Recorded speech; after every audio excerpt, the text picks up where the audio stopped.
Bulldozer power. Palsana Kadodara police का 3,60,00,000 का दारू बारडोली में डीवाईएसपी की उपस्थिति में किया गया नाश।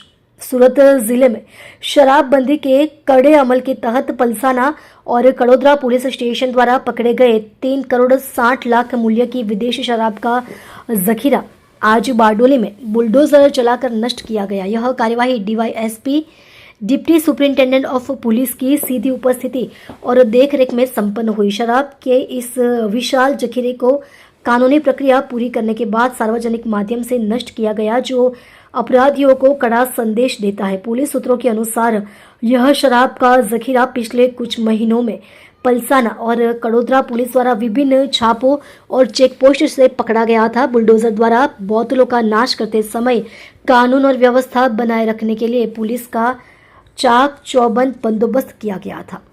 आज रोज कड़ोदरा અને પલસાણા પોલીસ સ્ટેશનનો નામદાર કોર્ટના હુકમ મુજબ આબકારી સુપ્રિન્ટેન્ડન્ટ તન્ના સાહેબ અને એસડીએમ પીપળિયા સાહેબની હાજરીમાં 3,60,00,000 ઉપરનો દારૂ આજે કિકવાડ ખાતે નાશ કરવામાં આવેલ છે। કુલ નાના મોટા 200 ગુનાનો આ મુદ્દામાલ હતો અને તમામ મુદ્દામાલ ટ્રક મારફતે આગળ પાછળ પાયલોટિંગ કરી અને સુવ્યવસ્થિત અહીં ગોઠવી અને રોલરથી નાશ કરવામાં આવેલ છે।